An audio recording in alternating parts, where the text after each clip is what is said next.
Hello everyone. आज भी हम लोग कुछ अलग अलग केसेस में जर्नल एंट्री देखेंगे। इसके पहले भी कुछ स्पेशल केसेस में दो वीडियो मैं डाल चुका हूँ, जिसमें अलग अलग परिस्थितियों में, कुछ विशेष परिस्थितियों में जर्नल के क्या एंट्री होते हैं वो हमने बताया है। और ये वीडियो भी उसी कुछ स्पेशल ट्रांजेक्शन्स के हैं जिसमें क्या एंट्री करते हैं वो देखते हैं।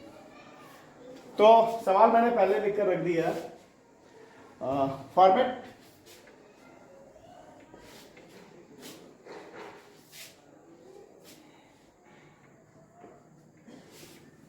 डेट, particulars, LF और amount. Date, particulars, LF, laser folio और amount.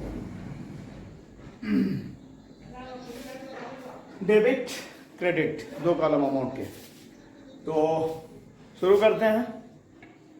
Purchase goods from Mehta, पहला सवाल है।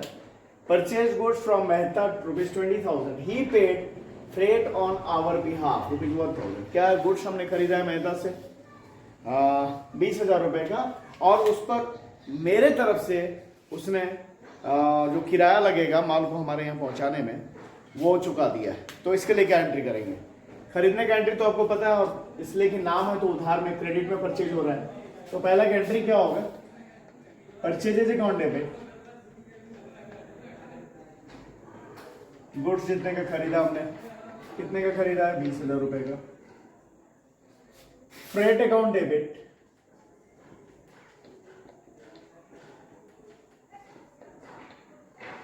₹1,000 to Mehta's account 21,000 being purchase goods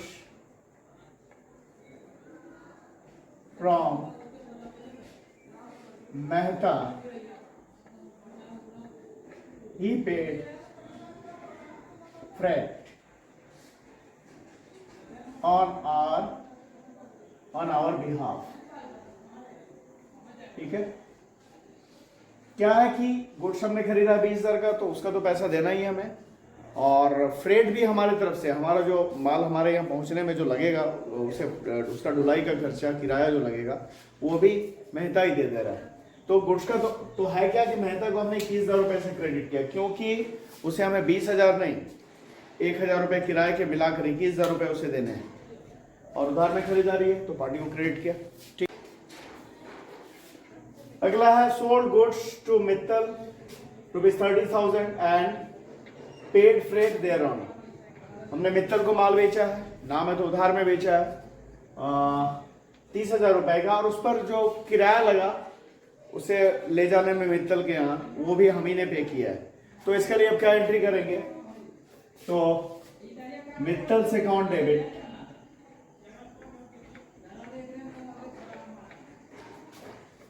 ₹30,000 उससे गुड्स के लेने हैं और 2,000 रुपए किराए के, कुल मिलाकर मित्तल को डेबिट करेंगे 32,000 टू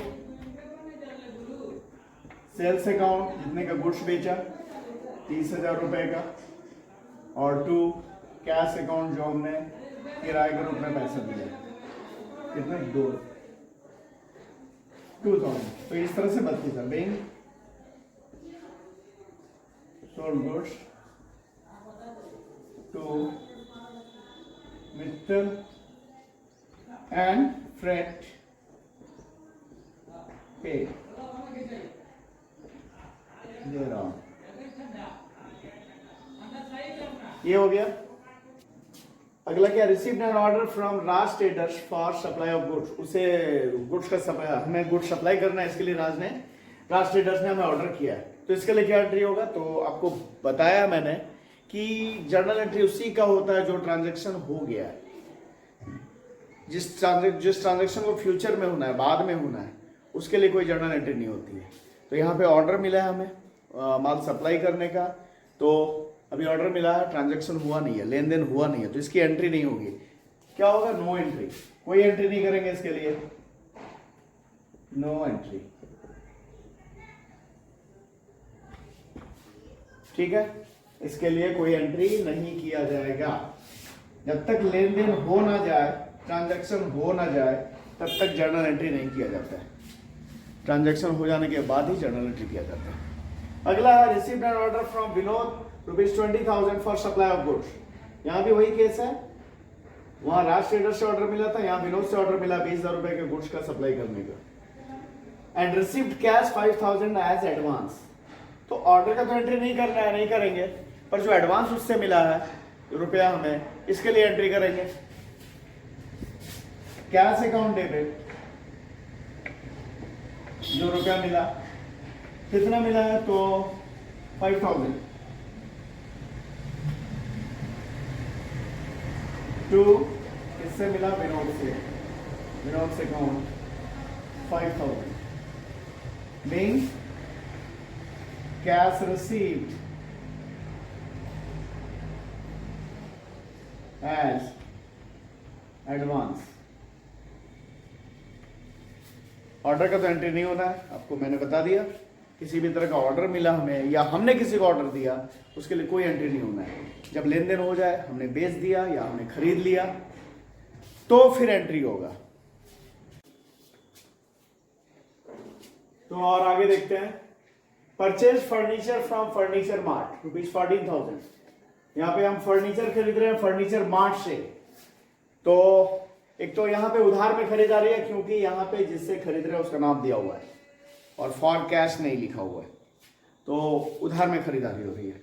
और फर्नीचर खरीद रहे हैं, तो यहाँ पे परचेज टर्म का यूज नहीं करेंगे। गुड्स खरीदते हैं बिजनेस में, तो ही परचेज टर्म का यूज करते हैं। अदर देन गुड्स कुछ भी खरीदते हैं, तो जो खरीदते हैं उसी का नाम लिखते हैं। तो यहाँ पे एंट्री क्या होगा, furniture account debit,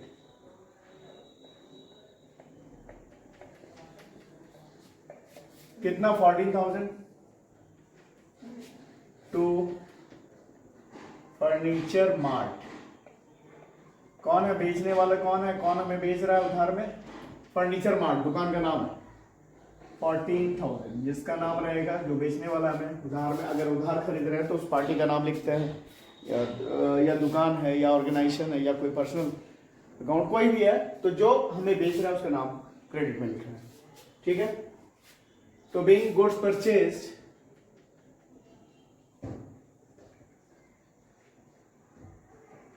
sorry goods तो नहीं खरीद रहे हैं ना, गुड्स खरीदे तो परचेज लिखते ही, हम फर्नीचर खरीद रहे हैं। बीइंग फर्नीचर परचेज्ड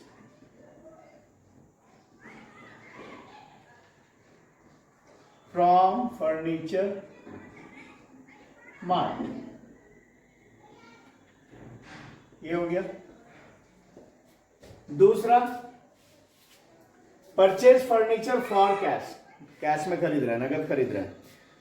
तो नगद में खरीद रहे हैं तो क्या होगा भाई, खरीद तो रहे हैं फर्नीचर, गुड्स खरीद नहीं रहे हैं, को परचेज को डेबिट करेंगे। परचेज डेबिट तभी करते हैं जब गुड्स खरीदते, गुड्स के अलावा कुछ भी खरीदेंगे तो जो खरीद रहे हैं उसी का नाम। तो फर्नीचर अकाउंट डेबिट टू, यहां पे उधार में खरीद रहे हैं तो टू कैश अकाउंट, कितना 10,000 being परचेज फर्नीचर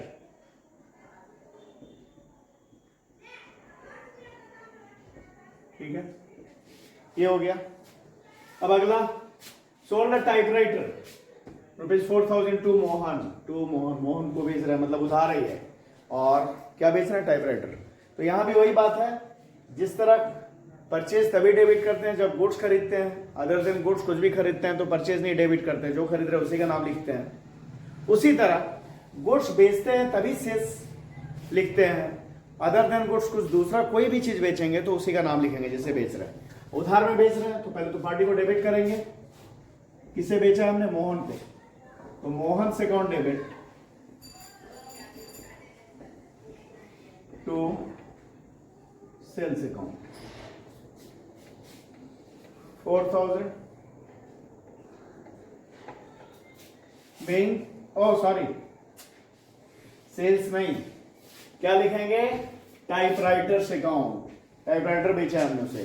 सेल्स तब लिखते हैं जब गुड्स बेचे होते तो यहां पे होगा टाइपराइटर अकाउंट। ठीक है, being typewriter sold to Mohan, Mohan को टाइपराइटर बेचा, ये हो गया। और अगला, सोल्ड एन अलमीरा ₹9,000 फॉर कैश, यहाँ अलमीरा बेचा हमने तो क्या, और फॉर कैश नगद में, तो क्या करेंगे, यहाँ पे उधार बेचा तो पार्टी को डेबिट किया था, और यहाँ पे नगद बेच रहे हैं तो हमारे पास कैश आएगा, cash account debit to almirah account. कितने का, तो 9,000 का। बीइंग एन अलमीरा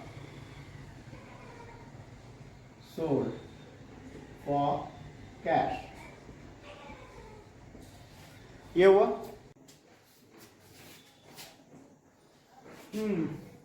आगे देखते हैं, ये है paid to Madan 6,000 on behalf of Kapil. Kapil के तरफ से, कपिल को मदन को देने थे 6,000 रुपए, वो हम दे दे रहे हैं अपने। तो क्या होगा, यहां पे एंट्री, मतलब बिजनेस क्या कर रही है, बिजनेस का कोई उधार नहीं है, बिजनेस को अपना कुछ चुकाना नहीं है, ये कोई मदन है थर्ड पार्टी, उसके लिए कपिल के तरफ से ये पैसा 6,000 रुपया का भुगतान कर दिया जा रहा है।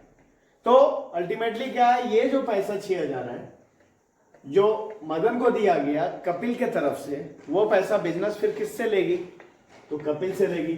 तो यहां पे एंट्री क्या होगा, कपिल से account debit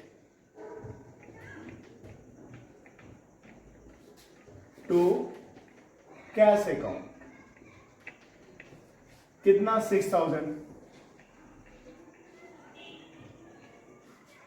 being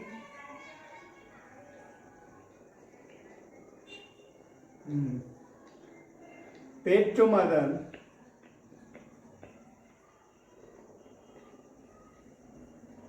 on behalf of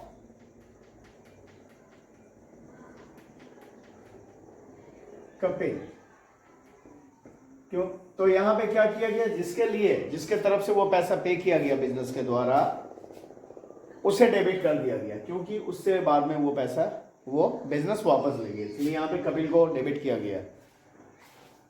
अगला है paid for proprietors life insurance premium and income tax. Proprietor यानी मालिक, बिजनेस का मालिक, बिजनेस के मालिक के लाइफ इंश्योरेंस का प्रीमियम भरा गया है और उसका इनकम टैक्स चुकाया गया।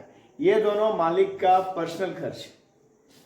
तो पर्सनल खर्च के लिए जब भी बिजनेस से कुछ बिजनेस का मालिक निकालता है या पर्सनल खर्च में यूज करता है, तो वहां पे क्या होता है, ड्राइंग्स होता है। तो इसके लिए ना तो हम लाइफ इंश्योरेंस प्रीमियम लिखने जा रहे हैं, ना इनकम टैक्स लिखने जा रहे हैं। यहाँ सिंपल सा क्या है कि ये दोनों ड्राइंग्स है, क्योंकि ये सारा ये दोनों जो खर्च हुआ है बिजनेस के प्रोपराइटर के पर्सनल यूज में हुआ है।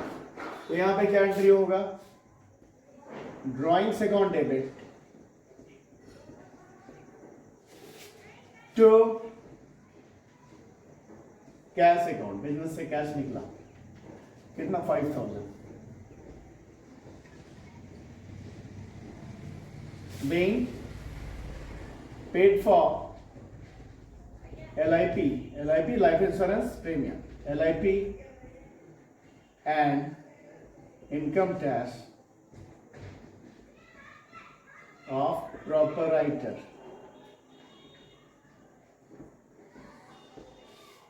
तो ये हो गए। और भी अलग अलग तरह के कुछ एंट्रीज हैं जिस पर आगे का वीडियो होगा। इसमें इतना ही। चैनल को लाइक करना, सब्सक्राइब करना भूलेंगे नहीं। Thank you.